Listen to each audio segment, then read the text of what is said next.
The following is a Hoop Ball presentation.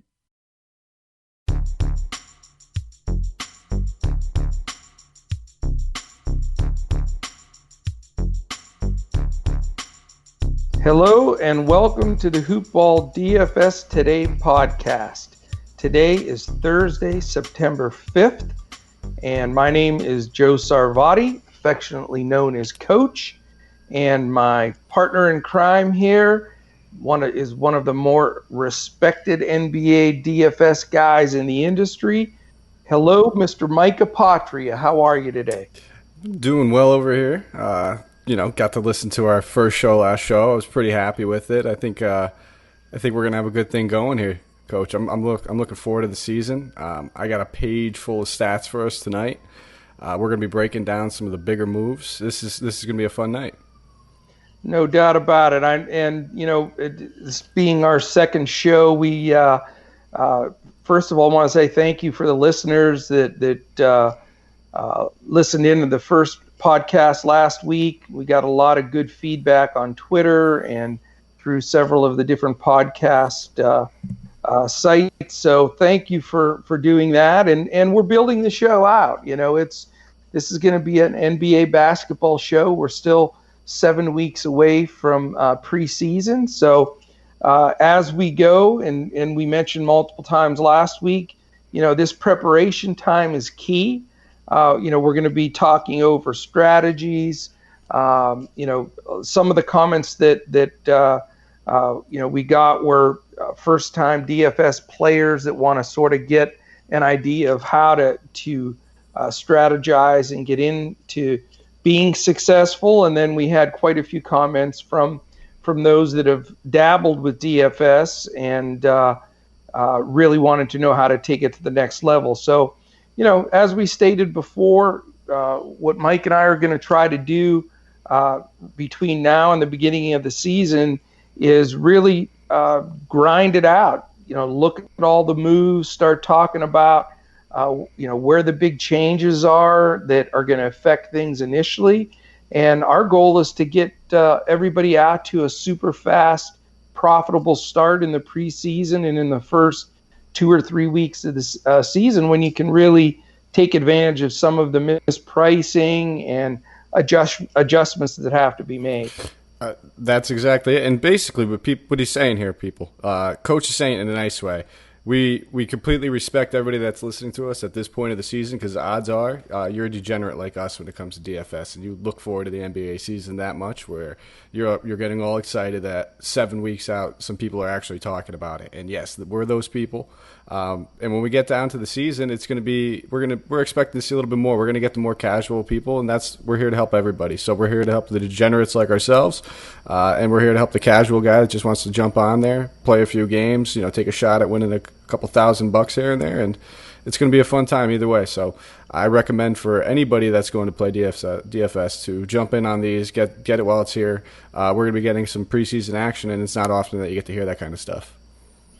No doubt about it. And we want to be the one-stop shop for everybody that's involved with NBA, DFS, fantasy leagues, dynasty leagues, head-to-head leagues, sharing just in-depth information about players and, not just spitting out a bunch of stats. Stats are important, and they're certainly key to, a lot of success. But talking about, things that we've mentioned and we'll probably mention on every show, because it's what you're going to get only here. And that's, trends, not just pace, but, how are coaches utilizing new personnel? We watch these games in and out from beginning to end to see, who's in the coach's favor, who they go into in the clutch, who's a little bit in the doghouse. All of the pieces that, each possession makes a difference. And with the competitiveness of DFS and fantasy leagues, it's a couple of buckets, a couple more minutes of playing that can shift things in the other direction. So, we're really going to try to run the gambit from A to Z and back and make sure we cover everything that's going to help you be successful. But I would be not doing us a favor if I didn't jump in right here and say that this show is brought to you by Fantasy Draft. They are our partners here at Hoopball. We're ecstatic to really work with Fantasy Draft. They have come to the table and are responsible for bringing this show to you. And they have just really put the entire industry on notice with what they are now the only sports DFS site that has rake free. And that is right, rake free. So every dime you're putting into contests, you're getting out of contests. So that is a very exciting. And want to make sure that if you're going to sign up for the basketball, great. We know that you're going to do that. But jump on football. Football starts this Sunday. They have a $1 million Hooters DFS football contest, which is this Sunday, September 8th. It's $1 million rake free. Whatever goes in, even if it's not $1 million, if there's overlay, $1 million is still coming out and going out to the players. And if you go to fantasydraft.com and use the promo code hoop-ball, you will receive one free week of your membership to Fantasy Draft, where you can use $1,000 in rake-free play. So take advantage of that. Jump on there. Get in that $1 million contest. Start, getting the feel with Fantasy Draft. They are a leader in the industry, and we look forward to a long-term partnership with them. And let me just say, this is a DFS show for NBA. I dabble in NFL a little bit. The same concept applies. Week 1 is this week. This is the best time to make a deposit. Get that free week where it's rake free for you. Take advantage of these price tags that are going to be underpriced guys when you can jump on them. There's going to be plenty of them. No matter the sport, no matter what contest, the first game, the first week is the best time to take advantage. So I can't stress how awesome this rake free is. It's going to change the game, and jump on it. It's that easy. Don't waste any more time. Hoop-ball, enter it. I mean, come on. DFS, football, Hooters, those are 3 great things. All right, Mike, I got to bring up a little USA basketball. We, I know a lot of people are not really following it right now, but the FIBA World Championships are going on, and it's really an odd year because they changed the date. FIBA is usually the 2 years opposite of the Olympics, and we get a lot more of the concrete NBA guys in there. But we still have a strong team. But I'll tell you what, I watched. You can watch the games on ESPN Plus. That's where I've been watching, and I'll tell you what, man. I watched the game against Turkey. We won by 1 in overtime, and that's just because Turkey bricked 4 for foul shots in a row that could have clinched the game for them. So I don't know what's up, man, but USA basketball is really scaring me in this FIBA. Have you had a chance to see any of it? I watched a little bit. I'm not on top of it like you are. I mean, if you're really into the FIBA, follow Coach. He's all over this right now, and he was also at the Summer League. He loves just every ounce of basketball. So definitely keep him in your feed if you're looking to get some of that FIBA news. But I mean, we were talking about it a little bit before we came on air, and I think a lot of it comes down to, yes, the NBA or the USA team's missing a boatload of players that they would normally generally have, but it's also, we're seeing a lot of bigger names playing for their home countries. Giannis playing for Greece. You got Jokic playing for Serbia. There's a lot of big names, and in the past, yes, these teams had some talent, but we're talking about players that are top 10 in the NBA playing for teams other than the United States of America. So the competition's stiff. We're talking Kemba Walker's probably the best player on Team USA, arguably. Donovan Mitchell being there as well. So those guys don't match up to guys like Giannis and Jokic as far as star power, but we supposedly have tons of depth. But when you just want to run 5 stars as many minutes as you could on the court, it's really coming down to these starting lineups 5-on-5. I know, and it's been amazing. I'll tell you, it's been great basketball to watch. So if you do have a chance, I know the hours they come on are very odd. Like tomorrow's set of games, as normal, on the East Coast start around 7:30 6:30 or 7:30 in the morning. So I know West Coast it's even worse. But the games are terrific, and 14 out of the 16 have now qualified for the next round. We've made it in. The USA's in there, but just for you guys that are going to and gals that are going to catch any of it, there's 5 teams that I've spotted that, and I've seen them all play. Spain, France, Lithuania, Australia, and definitely Serbia, I believe can play us nose to nose. I mean, we could easily on any given night lose to any of those teams, which I never thought I would say coming into this event. I just thought we'd be too deep.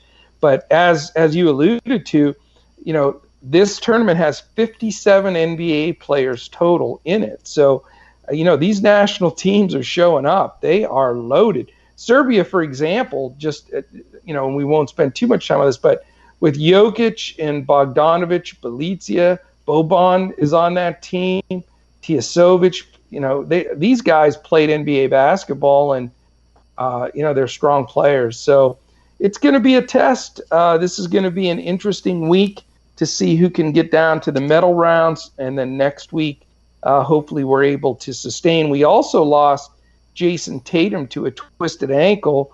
He's already been ruled out for the next 2 games at least. So I'm telling you, man, Vegas actually has Serbia, the favorite, over us. That's the first time we've ever been now an underdog. So hopefully Pop takes that in the locker room and they use that and get a little bit of a chip on their shoulder. I mean, it's going to be a wait and see. They've already been tested. That last game, a couple Chetty Osman, however you want to say it, missed free throws could have been a difference maker. So, and we're talking about a Serbian team that is much, much better than that. So I'm excited to watch it, and it might be one I throw a couple bucks on. And I'll tell you what, I utilize, like I did the NBA Summer League, I'm utilizing this. Yes, I love basketball. I'm a basketball junkie, and I'm going to watch any good basketball I can. But I'm utilizing this knowledge definitely going into our DFS season. And here's how I'm looking at it. There's a pretty good trend that, I mean, first of all, this is not going to end until 2 weeks before, or about 2.5 weeks before camps opens. So there's not a lot of rest time for these guys. So there's two schools of thought here that you need to look for as an edge from the guys coming out of this FIBA tournament. Again, 57 guys, NBA guys, that are going to be going into the season. A lot of times you'll have decent start from some of the younger guys because they're in rhythm, they're playing, they're in great shape, especially the Celtics with having multiple guys, 4 guys on the team.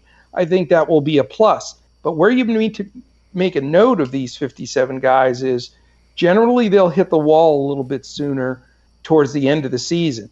And just something to keep in mind, I think that the load management time will come in play with more of these guys now that they've played throughout the whole summer. So just, again, we're looking for every edge, every note that you can make that somewhere down the road is going to make a difference in a game, a live match where you're going head-to-head with somebody, or if you're in a big GPP. So, all right, USA. All right, last week, Mr. Mike, we went through number 10 through 6 on the biggest moves that will impact the DFS NBA world going into this next season. And we had some great feedback on those. And now we're going to go 5 through 1. So number 5 is the Utah Jazz and the signing of Conley and Bogdanovic. And let's start out by giving a little clip of Mr. Mike Conley talking about his excitement in joining the Utah Jazz. I'm feeling great. I'm feeling confident. It's almost like an injection into the arm, man. I'm really just excited to get out there and get things going. Been really anxious to get to work, and had the opportunity to work out with Donovan Mitchell while I was down here in LA, and really get to spend some time with some of the guys, and got to spend time with Rudy last night at the event. So it's really cool to be a part of such a great unit, a great tight-knit group of guys, a very family atmosphere. So I'm excited to get out there and get things rolling. There you go. And as you can see, Mike Conley, yes, he's not as young as he used to be. He still is a world-class player, and he sounds like he is totally in tune with what the Jazz are doing. And, man, I think that was a fantastic move for them, especially pairing him with Bogdanovich, which, in my opinion, is second to Curry as far as just tremendous three-point shooter. So yes. We got a little fan in the background. Yes, we do. We have a fan he is a Mike Conley fan dog here. That was Chance, our new, I guess, mascot, if you want to call him. Yeah, we need something. We need something. I don't know if it's it didn't sound like a Georgia Bulldog or anything from the tone of the bark, but we'll do. He's actually a very smart dog, almost too smart for his own good. But he's a Jack Russell Terrier, so those dogs are rough. But anyway, Conley. I mean, it's not something that we didn't see coming. I mean, the Jazz were going after Conley all season. It was just a matter of getting something done at that point. But, they ended up getting their guy. And just looking at it from a DFS perspective, there's going to be some adjustments to be made. Donovan Mitchell last season had a 31.7 usage rate. And that, it turned out to be about 1.13 DraftKings points per minute. Using that scale and transitioning it to another thing, we got to look at what left, and Rubio left. And Rubio's a guy that had a usage rate of about 22%, maybe about 22.7 exactly, and bringing in Conley at 27.3. So we have to take the adjustment, and I'm expecting Donovan Mitchell, points-wise, he's going to score a little bit less. Rubio's a guy that would have to play a little bit more on ball than Conley would. So we're going to see his assists go up just probably a little bit more being in Mitchell. And I'm not expecting a huge tick as far as his usage to come down. So 31.7 is where it was. I'm expecting a small tick down, probably about 28.7. 29, and that's just because we're going to see a little bit more jump shooting out of Conley, a little bit more scoring out of Conley than we would from Rubio in the past. Bogdanovich is about an equal offensive player as I would say to Ingles. Yes, Bogdanovich would shoot more, and that's only because we saw that once Victor Oladipo went down, he had to score. He was the only thing over there that the Pacers had as an offensive pulse, and he's not going to be needed as much with Conley and Mitchell in that offensive lineup with him. So I'm expecting his scoring, his usage to come down slightly. Gobert's never a guy that needs any sort of offense in his game. He's just going to get the putbacks. He's going to get the lobs. He'll be satisfied with that. So I'm really looking at Conley to take a step back as far as DFS. I mean, price tag determines everything in this kind of situation. But just going off of where he was priced at last season, that's probably something that we're not going to want to pay for as much. Those are great points, and I'll tell you this. This why we're doing so much preparation ahead of time, and why thinking and talking these moves through is important. Is that is going to be a really tricky situation there. I mean, Rubio is not a shooter, and Conley is a very good shooter and scorer. So with Mitchell and then Bogdanovich, consistently being one of the best percentage three-point shooters in the league, you're right. How is that usage going to disseminate between those guys? It's great if you're a Utah Jazz fan. I think they're going to really see a definite, big step forward. However, from the DFS standpoint, Mitchell has a tendency to always be a little overpriced. Conley is always priced pretty high. Maybe Bogdanovich will be a little bit more of a bargain initially, but as you say, with Oladipo out, his usage was up, and it may not, he's not going to get the touches that he did with the Pacers last year. So, I think it's a great move for the Jazz, but from DFS, definitely something to dig in on and try to determine what is the best play there, and it's a tough call. And at the end of the day, it's something that I think we have to take note of with Conley specifically is he's coming over from Memphis. Memphis played at a slow pace. He's going to the Jazz, who like to play at a slower pace, control the defensive tempo. So if anything, he's probably going to be affected a little bit less compared to Mitchell. Getting a guy that comes over. So he's used to playing alongside of, Gasol, who at one point commanded a little bit of offense as well. So he's used to playing with another guy that's going to handle a big workload on the offensive way. So I don't think it's going to affect him as much. And for Ingles, he's most likely going to come off the bench. And initially, everyone's going to think that's going to hurt him. Yes, he's going to probably, go down from his 31.7 minutes to more of like a 27, 28 role. But we're going to see an increased usage from him coming off the bench, not playing alongside of guys like Mitchell. So it's going to be something to keep an eye on. He's always a guy that kind of falls under the radar. He doesn't necessarily have a humongous ceiling. But when you talk about cash games, 50-50s, heads-ups, he can definitely be a guy that you want to target when he's always underpriced, especially, that week one, everyone's going to anticipate the lower minutes. Absolutely. And I'll tell you what, the other thing that's a big beneficial piece is a lot of times when somebody goes into that second rotation and is playing against the other team's second rotation, Ingles will really be able to take advantage of that if he is coming off the bench, as people are estimating that he will. Sometimes you get a lift in usage just in the fact that some of those other guys are going to be off the floor when he's on the floor, whereas last year he was with the first group almost all the time. So, again, one of those points definitely to watch and try to take advantage of early on and until things settle out. All right, let's jump to number 4, and that would be the shocking, stunning move of Mr. Russell Westbrook joining the Houston Rockets. And for me, generally in talking about sort of all of this work that we're going to be doing and preparation that we're doing, I always use that perfect example to me of you're talking about the number 1 and 3 highest usage players last year in the NBA, both being on the same team in Harden and Westbrook, two ball dominant players. So that is going to be one of the $1 million questions right off the bat is, how are they going to affect each other? And, is that going to be a deterrent for obviously, the high price that they're going to carry early on?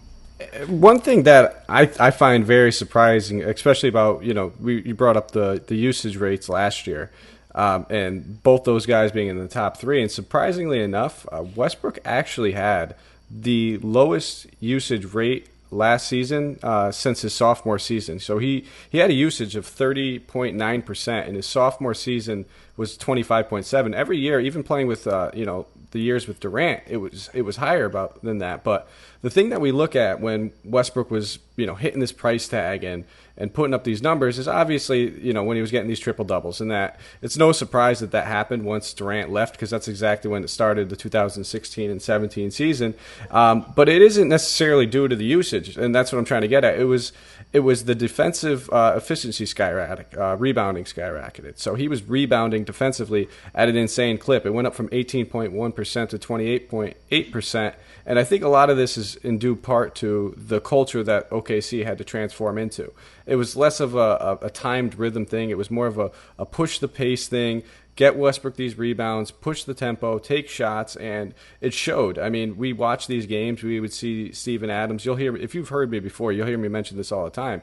Just basically not even go for a rebound, just box out, let Westbrook grab this rebound, push the pace, and the Thunder did play at the fastest pace of any other team in the league. They had a league high 93.5 shots per game, and compared to where the Rockets were last year, and believe it or not, the Rockets have always played at a fast tempo. Last year, they did not. They shot 86.9 shots per game last year, and that tied the Mavs for the 26th lowest. So, when it comes to these two, for me, it's all going to be about price tag. A lot of people are going to immediately panic, not want to play one of these guys if they're too priced up.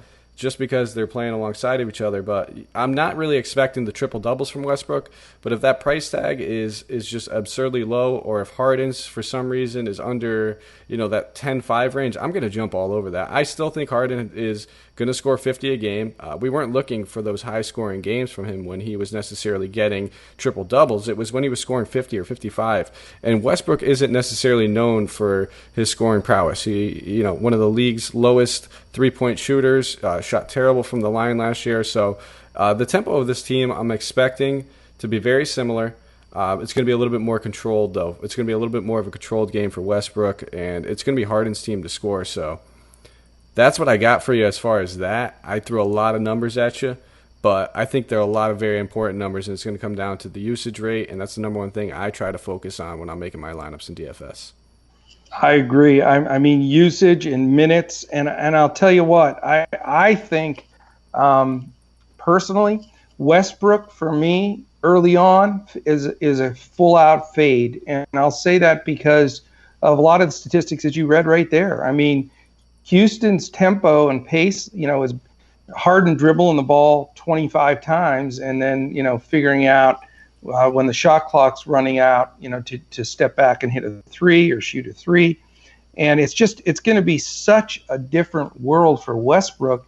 And I granted, yes, they play together some with the Thunder and they'll adapt because, they're both great players, MVPs, etc. But I just, as you stated, I think, those defensive rebounds that were all left for Westbrook in the past, and then some of just the strict, him going coast to coast. You saw a dip last year when George was making that MVP run, and Westbrook just, his percentages are just killers, both, specifically from the field, from distance, and then now even from the line. So that's one guy that I have the red highlighter on, because I think it'll take a while for his price to shrink back. But I think that his, what he's going to put out for statistics early on in DFS are decrease. Yeah, I mean, I don't expect Clint Capella to kind of do that box out. First of all, he's not as good at boxing out as Steven Adams. Steven Adams is one of the league's best centers when it comes to boxing out his opponents, and I do not expect Capella just to, inadvertently let Westbrook grab every rebound in the way that Adams did. And not to mention, the Thunder had a much, much better defense than the Rockets last season. So when it comes to having a much better defense, you're looking at more defensive rebounds available. And that's another thing that, like I said, that 18.1% from when he was playing with Durant to that 28.8% from when Durant left, that's absurd. That's just so many rebounds. And, I mean, like I said, just look at it. Adams had one of the lowest. The numbers don't lie in this kind of situation, and I'm with you. The red highlighter is probably going to be going over Westbrook's name until we see, a little bit like 10. Like I said, I want to see below 10.5. Now that more we're talking about it, I'm thinking more like that 10.2. I don't think he'll ever be in that 9, not less than 10K range. That just seems a little bit crazy for Westbrook. But Harden's going to be the guy that I'm going to kind of lick my chops at if he's a little underpriced, because I'm not scared off of his value whatsoever with Westbrook coming there. And I'll tell you, don't be surprised if we're not eating our words on this, because remember D'Antoni's, speed, push the ball kind of guy. And I think last year just was a bit of an aberration to what he normally tries to coach. So maybe they'll flip the switch and just let those guys put it in full gear and they'll both be productive. But, one of the more intriguing things to watch for this upcoming season for sure. Yeah, but for me, even if D'Antoni was to go back to his old ways and push that pace, and just looking at it from a stat perspective last season, that would just get, even if everything were to go right, it would still need to be Capella allowing more rebounds for Westbrook to get these triple doubles for him to get that value where he would be able to be allotted that 11.2 price tag. And all that's going to do is, if D'Antoni pushes that pace similar to what OKC did last season, it's only going to bode well for Harden, because that means more shot attempts for Harden's going to be coming. But that's exactly what would need to happen for Westbrook to kind of get that value that he was getting last year.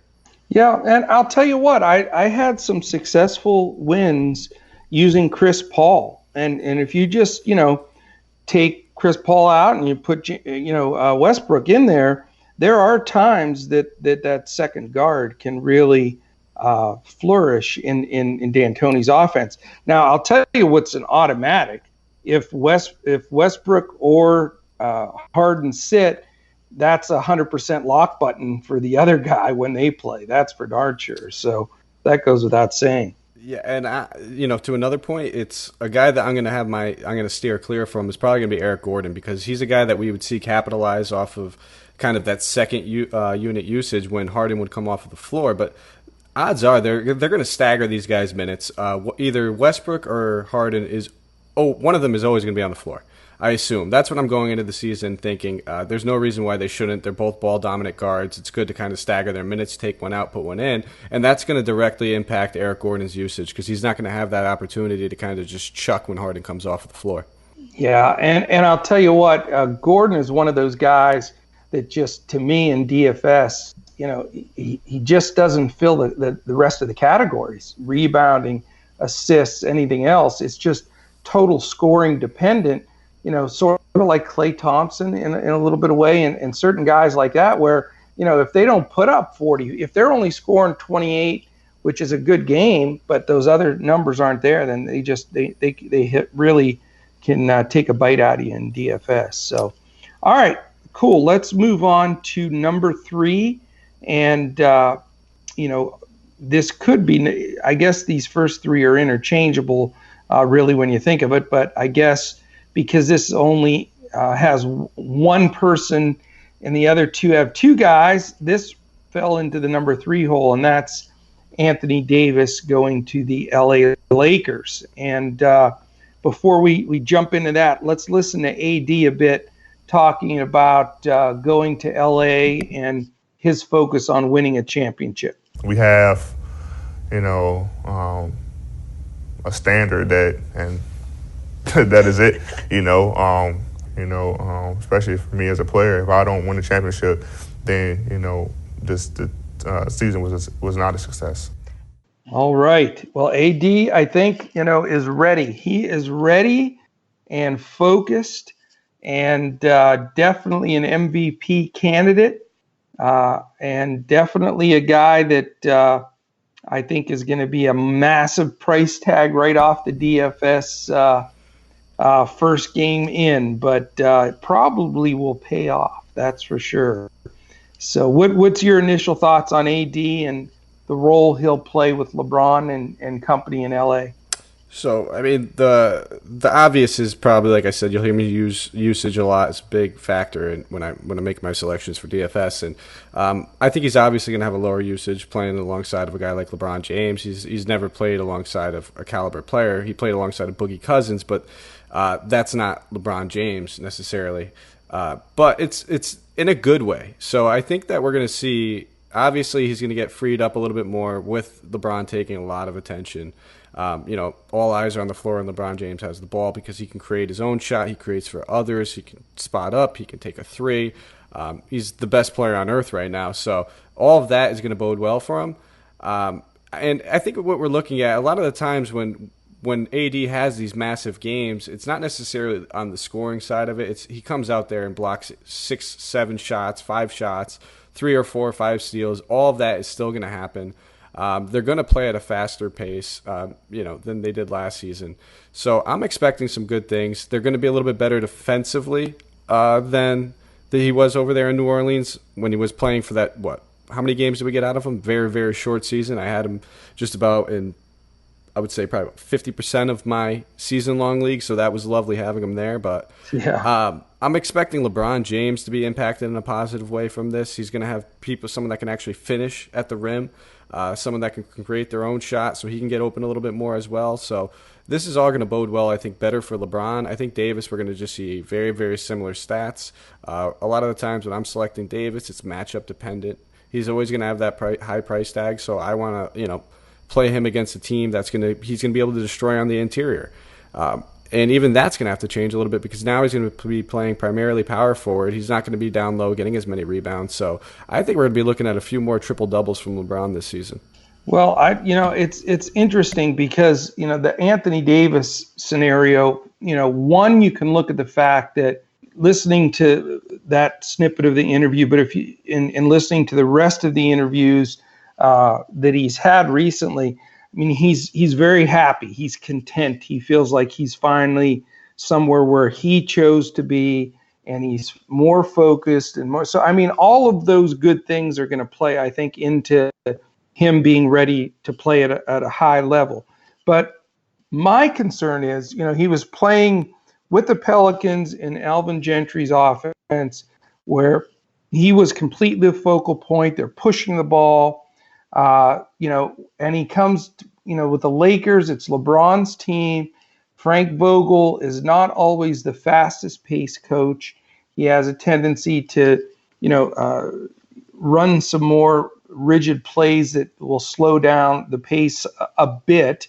Now, whether he adjusts that with the Lakers or not, I don't know, but that's what he's done in the past. So, I think AD is going to be great. He's AD. He's, no weaknesses, phenomenal in every aspect of the game. Shoots the three really well. Everything, you name it, he's going to add to the list with blocks and the whole 9 yards. I agree with you in the fact that I think this is, and I've been touting this for the last month or so, is I think it's going to rejuvenate LeBron. I think, it's LeBron, so he's going to carry a decent price tag early for DFS, but I think he's going to be worth it. I can see him coming out and being in that triple-double range constantly, with having AD and Kuzma and those guys, being able to finish, and then having two centers that it looks as though will just come in and play a role and not take much offense away from the main guys, being, with McGee and Howard. So, I think it's going to be, again, one of the more intriguing things. I think you're going to get, with it being the Lakers and all the hoopla, you can always add like 10% ownership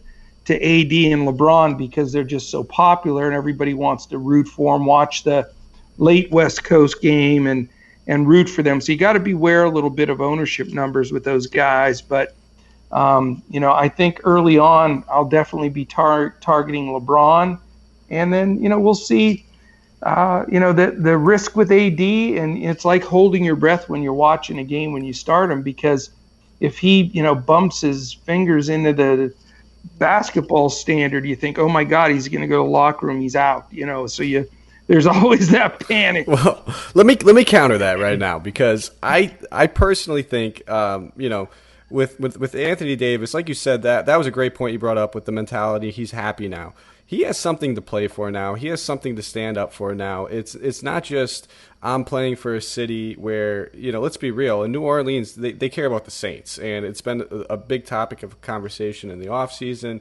How much, they're really trying to rebrand their basketball program, trying to put that on the map, trying to really, Zion's the guy. Like, they want to really boost their basketball program, and it's just because not a lot of people down there cared about it as much as their football programs.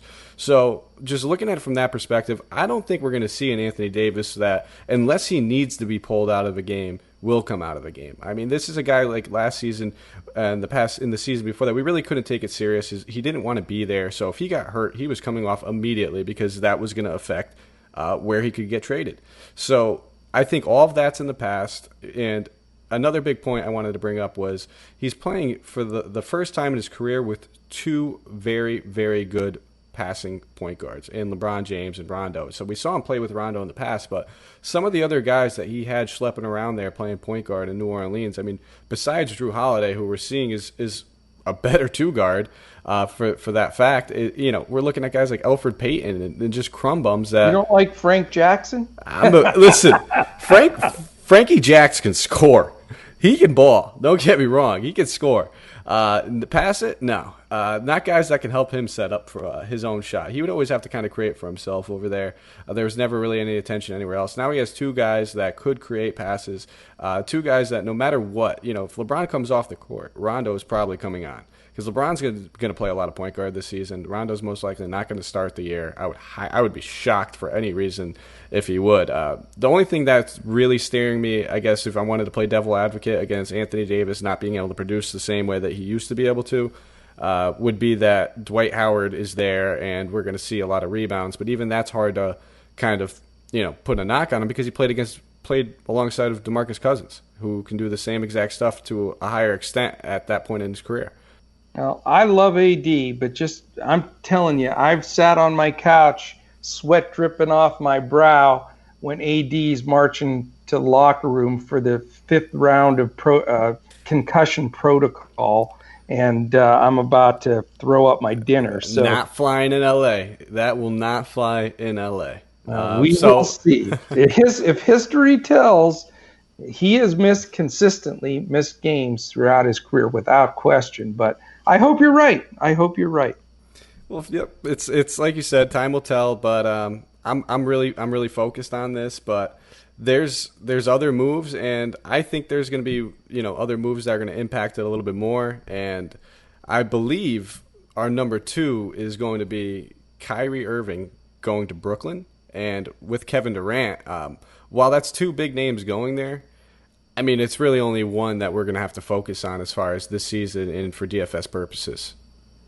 Correct. And that is number 2. Probably the top 2 being very predictable with the biggest moves maybe in years. But yes, the Durant and Irving, to the Nets instead of the Knicks, shook up the basketball world, and certainly apologize to those Knicks hoopballer fans out there because that is a tough one to take. But yes, Durant, is certainly going to miss the entire season. And will he be the same ever again? We'll find out.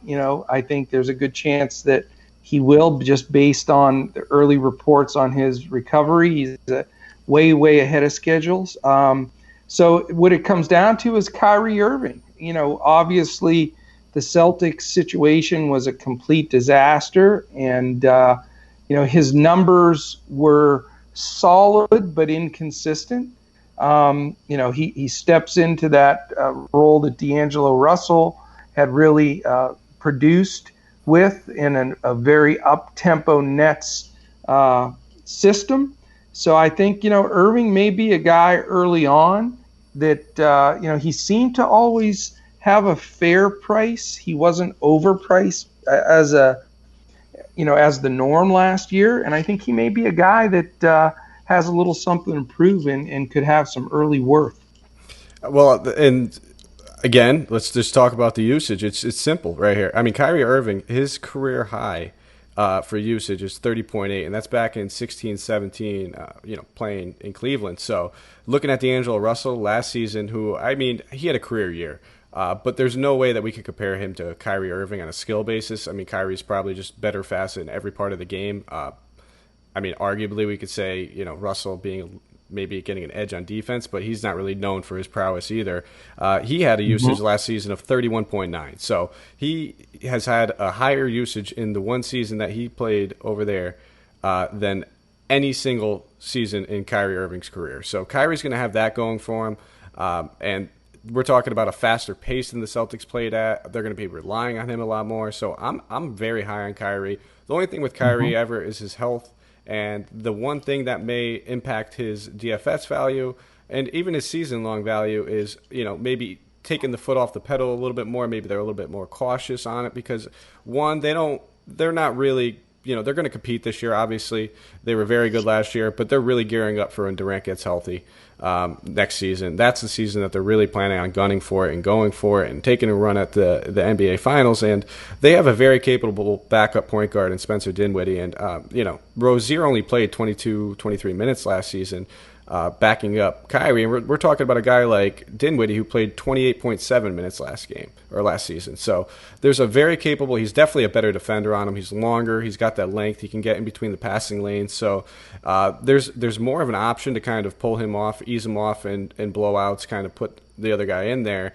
And that's the one caveat I guess I have going into it, and that we're going to be able to tell kind of going in there just by the matchups. If there's a fat spread in there, avoid Kyrie because Dinwiddie's a very capable backup point guard. I agree, and I think that you'll find that they may play the two of them next to each other once in a while. They did that a little bit with D'Angelo, in times where they needed some scoring. So you may see, them running side by side. I just think that, the Nets making the playoffs last year and just really turning it around, and then with the expectations and the fans just in a fervor, that's going to be a tough ticket to get at times now for the first time, even before Durant's back.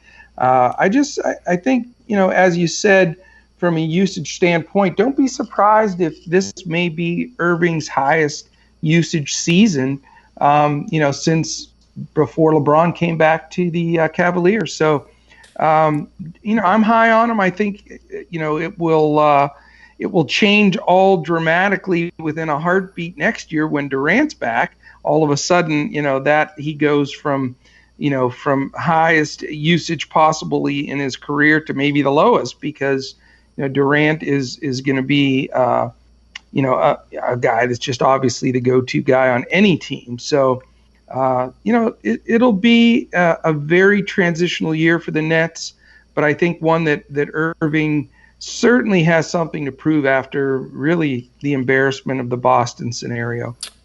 Yeah, and the one thing that kind of has me, I thought about this, Dinwiddie playing alongside of Kyrie, and maybe that's going to happen. The one thing I think that's going to, keep that from happening as much as it did last season when Dinwiddie played alongside of Russell is the fact that we're going to see a healthy Karis LeVert. A lot of last season was missed due to that, gruesome injury that we saw early on. And when that happened, Joe Harris would slide up to the 3 a little bit more. So that's the one thing. Joe Harris, lights out 3-point shooter. You want him on the floor as much as possible for spacing purposes, especially with DeAndre Jordan coming over and Jarrett Allen. Both those guys are pretty standalone centers who can't stretch the floor much at all. So I think for that purpose that they're going to probably see a little bit more of just kind of second usage out of Dinwiddie, second team usage, as opposed to playing alongside of the star point guard, is that these other guys got to get their minutes as well. And Karis LeVert is a guy that is a big part of their future. And don't be surprised, this set of centers may be the best that Kyrie Irving's ever played with as far as finishers at the rim. I mean, can you imagine how many lobs he's going to be throwing up to either one of those guys, regardless of which one's in there? They're two of the best alley-oop dunk guys in the league. So that should be an increase right there in assists for sure. Absolutely. That's a brilliant point, and it's something I didn't even put enough thought into.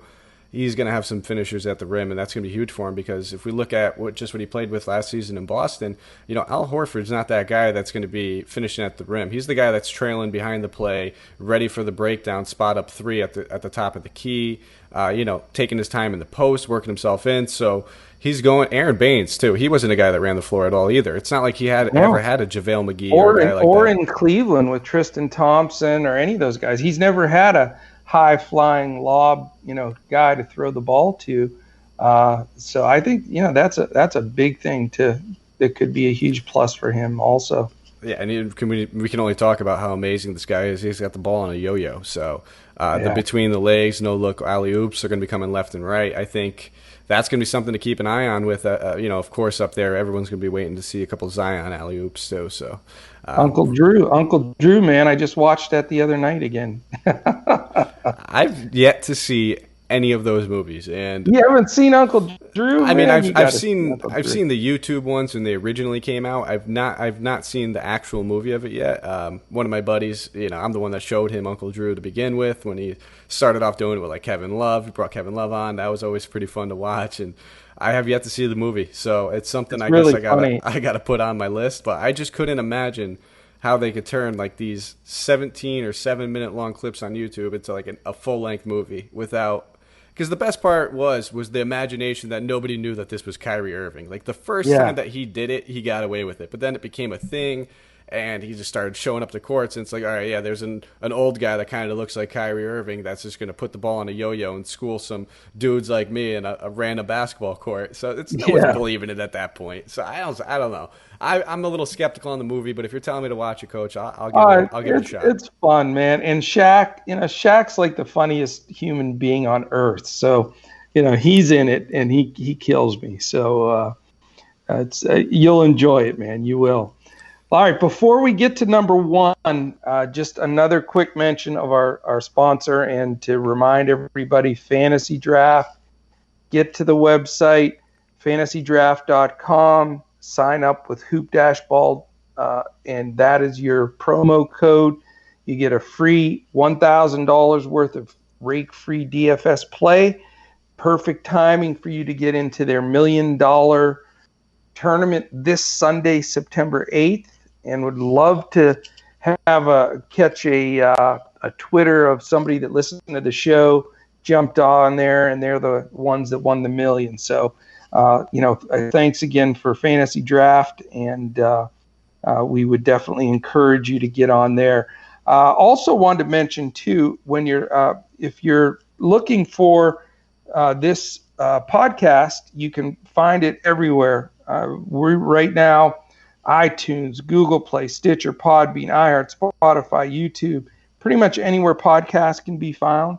So please get on there, listen in, subscribe, rate, review, give us 5 stars, a thumbs up. We appreciate that feedback. That helps us continue to make our sponsors happy and keep being able to bring you this free content, because you'll have a lot of there's a lot of them out there that will have the paywall where you have to subscribe, and you get this type of input and this kind of strategy, and there's a cost to it. But we're thanks to our sponsors and Fantasy Draft in particular, we're able to bring it to you for free. And again, remember, we're these shows, as we're building up to the season, we're talking strategy, what to look for. Once we get to the blood and guts of the season, and we're doing this 6 nights a week, and we're giving you what to look for that night in DFS, we're going to break down. We're going to look at,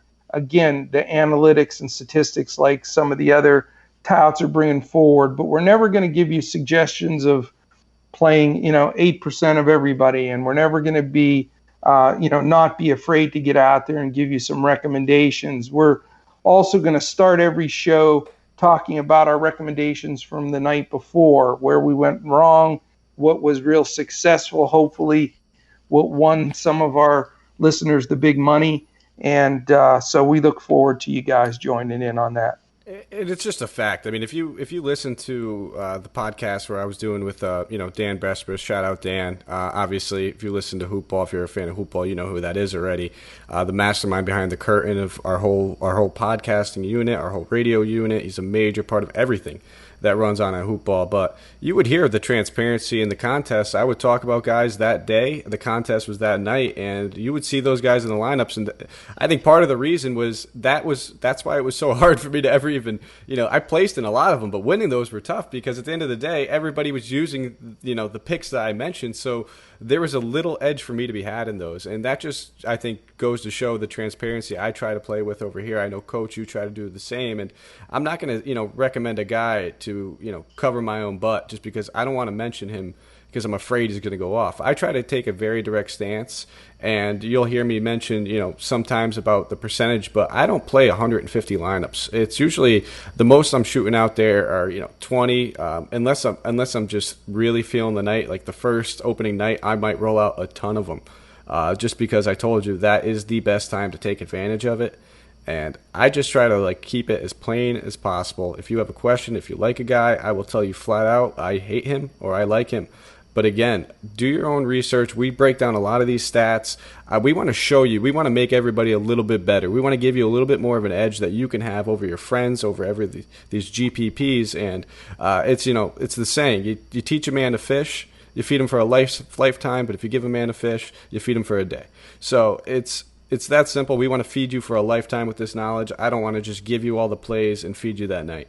Absolutely. And to play into that too, is Mike is going to be more of the GPP specialist. That's more his game. He plays that more. He understands it more. I'm more of the cash player or single entry player. I like to, just grind and grind and grind and figure out who the best plays are and why. And generally, I'll go with one lineup. I'm just going to put my best team out on the floor and who I really think, and I'll enter strategically those cash game entries and those single entries and go from there. So you'll be getting two different perspectives so that, for the small player to big player to the GPP to the cash player to the single entry. And we'll start talking about those strategies in these next couple of shows, again, for some of the newer players to DFS NBA, to give you an idea of sort of how those fit in and what makes sense for you and how you want to play it. And then for, the sharks out there, we want to be able to also have value for you guys to bring you a little bit different perspective on how we're seeing it and creating our lineups. Maybe we can, affect a percentage of your play. So, all right. And that leaves us with number one on our list, sort of 1-1A with the Durant Irving move, is obviously the shocker for everybody, Kawhi Leonard and Paul George, specifically Paul George in that move, going to the Clippers and making the Clippers now the favorites to win the NBA championship, which is words that I never thought would come out of my mouth, but they did. So go ahead and touch on that, Mike. I think as far as a DFS perspective, I think there's going to be some major differences in both these guys' games. Leonard, we kind of know his game. We saw it over in Toronto. It's just really the load management. How much is he going to play? And I think we're going to see that kind of transition over to the Clippers as well. And let's just keep it real. They're a bona fide playoff team now. They pretty much were before with their grit and their grind and always being a tough matchup no matter how much they faced. And they just added two of the best defensive players in the game. So we're going to see that, 19th they were ranked last year in the league as far as pace at 87.6 shot attempts per game, probably, dip down a little bit. I know, yes, they have two very good offensive players in both these guys, but they don't need to push the pace. They can just grit and grind their way through and just frustrate their opponents. They're going to be a pain to play. Like, I'm going to probably avoid any wings that ever play this team. We were doing that anyway when you played. If you were looking at a small forward going against Kawhi or a small forward going against Paul George, you were pretty much Xing that guy off because he's going to be a little bit overpriced compared to his defensive matchup. But now it's just any sort of guy that's going to ever have the ball in his hands other than a center. You pretty much have to completely avoid going against the Clippers now. I can't do it. And Paul George, him speaking specifically, he had a career best year last year, playing on a team that pushed the tempo and had the number one pace and the most shot attempts out of any other team in the NBA. So that's obviously going to go down. He averaged 28 points per game, 8.2 rebounds, both those career highs, and then he tied his career high with 4.1 assists. Expecting all those to kind of dip down a little bit. Maybe the rebounds will probably stay roughly right around where they were, and that's only because we just saw him survive playing alongside of a guard that can average a triple-double. So that's kind of where I'm standing with those guys. I'm pretty much avoiding any other player that is on the team as far as DFS purposes, unless they're just insanely cheap. There's no reason to kind of think that Patrick Beverley is going to have a hot shooting night. He could. But to go out there and pinpoint those kinds of guys, I don't like recommending those kinds of guys because those are the guys you're playing if you are shooting out 150 lineups. And like we just said, we're not really gearing that towards that. We're going to give you those subtle picks that for like the guys that are playing like us, 20 to 40 like me, or cash games like Coach. Absolutely, yeah, absolutely. And I'll tell you what, the Paul George situation is interesting. I mean, first of all, he's coming off of that shoulder injury, and so he will be out a little bit initially. And so, getting him back in rhythm and getting him going, that'll take a little bit of time. So that's something to keep in mind. As far as Kawhi goes, I mean, Kawhi is going to produce in every aspect of the game. One of the top free throw shooters in the league. I mean, there's nothing that he can't do out there. The question is, until really the maturation of Pascal Siakam coming into his own last season, there wasn't really much to go with Kawhi. He was sort of the man, all the way around. So the Clippers have other pieces that I think people are underestimating here. They have some good players, in place that Lou Williams and Montrezl Harrell and on down the line. I mean, they have very good complementary pieces. So I know it sounds bizarre, but for me, initially, I'm all the hoopla with the Clippers. I'm fading a lot of these guys. I think Doc, the way he coaches, the buy-in he gets from his players, to team first and win as five out on the floor, I think is awesome. I think it's going to be great for the Clippers, but I don't see that playing out as strongly for DFS. And I'll tell you, there were several times last year, obviously everybody's sweating those late games, and there were a lot of times the Clippers were playing, and I found myself without any Clippers, and they were pretty highly owned at certain times, Williams and Gallinari and different guys, and I didn't usually get stung that badly because they do spread the love around there and play well as a team. So, will things change there as far as how that team develops one, because they're going to be such a different look? Definitely could be. You're never going to feel bad about having either one of them on your squad, but the question is at what price, and that will be key point that we have to look at early on. Absolutely, and I'm glad you brought up Lou Will, because this isn't going to be the same kind of year. We're going to see those big explosive games from Lou Will here and there, but they're not going to be needed as much now that you got scorers like Kawhi Leonard and Paul George on the team. Gallinari actually put together one of his first healthy seasons last year, and that was great for him. But in years past, we would just kind of see Lou Will kind of have to step up when everybody else kind of sits down. He was always great in fourth quarters because they're going to be trailing games. But none of that's going to be happening. I mean, it's going to happen, don't get me wrong, but not nearly as much with these two stars on their team now. It's just a huge difference. And, yeah, I'm expecting a little bit more of a down year from Kawhi Leonard because, I mean, we're talking, he played with Kyle Lowry last year in Siakam. Those guys don't command usage like Paul George. I think the closest thing that we ever seen him play alongside of a guy that would command usage was LaMarcus Aldridge in San Antonio, but even then we're talking about a passive LaMarcus Aldridge, not one that he was playing with Portland. So I'm with you. I'm kind of going to steer clear of these guys until their prices get down to where they need to be and really reflect that. And until they do, there's really no way, in my opinion, that we could take advantage of anybody on that team. I agree, no doubt. All right, man. Well, I guess we can wrap some things up here for show number 2 here.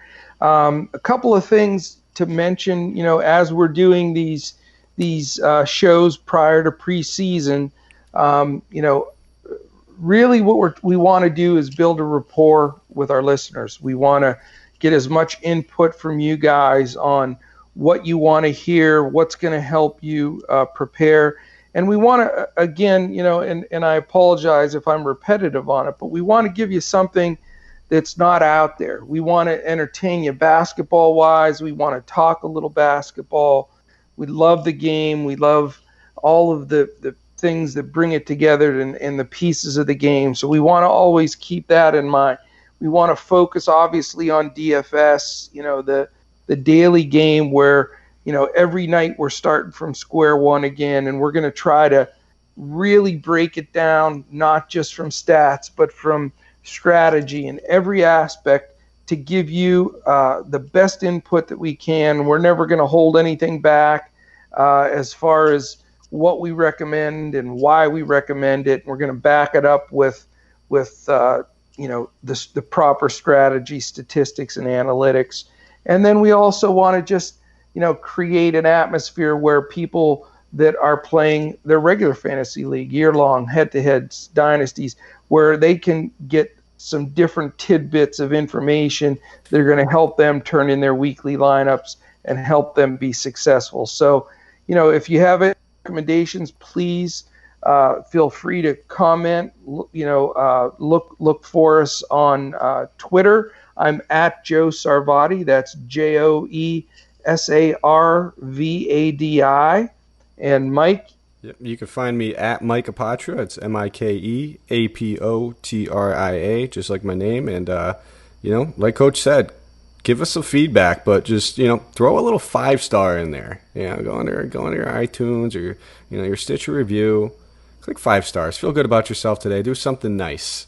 We'd appreciate it. And, going forward, again, 5-star, just a little review under there, a little comment. If you want us to do something different, if you want to hear more of certain things, if you want more stats, less stats, give us your feedback. We'll take it to heart. We'll take it to concern. We won't take it, too personal. And we're just looking to put out the best thing that we could for you guys. And again, I'm glad that we can go through these top 10 big moves. There's going to be plenty more, smaller ones that we're going to get to on a more of a daily basis once the season starts to approach, and we're going to be taking advantage of those, and we're going to touch on them. But these are the 10 biggest moves that we saw that impacted the landscape, and it was one of the most active free agency and off seasons that we've had in a while. And, to give you an idea of what we'll do this next month is, again, with building an idea of around what we're trying to help our listeners get to in a point to be successful in DFS. We'll start talking about the different contests and those strategies, because that's huge. If you're entering a $10, 30,000 entry tournament, as opposed to playing a $25 head-to-head, it's like night and day with what you need to do. It's a complete opposite strategy. And I know a lot of our listeners that play DFS know that, but we want to break it down and rethink it a little bit together as we go through this prior to the preseason and really re-strategize how we're going to attack it. Because, a lot of being successful at DFS has to do strictly with the strategy of how you're playing it and then the preparation that you're putting in beforehand. Because you may come up with the right lineup with just one guy a little different, but if you're entered in the wrong contest where you're battling people with 150 different combinations of similar players, your odds of coming out victorious are very low. And what you want to do is, the first piece of advice with DFS is you want to track what you're doing. Do it every day. Mark how much you've entered, what your plus minus was. Keep an eye on all of those aspects and manage it like a side job. And I'm telling you can be successful. There are a lot of fish out there that are just jumping in, throwing in their favorite players and not prepared and just, taking shots that you can take advantage of. So, we're going to in future shows prior to the being able to actually talk about games when the preseason goes is we're going to, not only talk about the strategies of entering, but we're going to start breaking down by position and start talking about guys that we feel are going to be good value, guys to keep an eye on early on. We now know pretty much the makeup of all the rosters. We know, the coaches that are in place. We can start to really put the numbers to use with usage and pace and start determining ownership and ideas of, where we're going to look early on. And then once we hit that first night of preseason basketball, we're busting in. We're going to go game by game. We're going to put some information out there that, like I say, the best thing in the world that can happen is you build a little nice bankroll prior to the season start, or barely as the season starting, and then you're full tilt to go and take advantage of it. So any final words from your side, Mike? Yeah, my phone just vibrated off of my desk, probably 5 feet from me. It hit the ground, and it just scared the crap out of me. So I wish this was almost a video, because that would have been a priceless moment if you guys got to see that. But I think you hit the nail on the head. We're going to give people some good content. We're going to pad their pockets a little bit in the preseason, get them going for the regular season, have them a nice little bankroll to start themselves off with, and we're going to try to turn some profitable people this year. Like I said, the first year I did DFS, I was profitable because I knew basketball very, very well. But it was maybe by like a few $100s. I thought I was a genius with it. It wasn't until, my second season when I really started taking it a little bit serious where I started seeing thousands of dollars in profit. So that's where we want to get you guys. We want to save you the time, and I think Coach said it best. So that's a good note to end it on, Coach. I don't know about you, but I had a great night doing this, and I'm looking forward to the rest of the season. Same here, man. And remember, our motto, success occurs when opportunity meets preparation. Well, we're going to help you prepare, and your opportunity is going to be to make some good, solid profit in your DFS basketball this season. So we hope you'll join us again next Thursday for our third installment as we prepare for this NBA season, and we hope you have a luck in that fantasy draft $1 million contest this weekend. So, we thank you for joining us. For Micah Patry and myself, Coach, we look forward to talking to you again next week. Thanks again, and we're out. Get the free rake.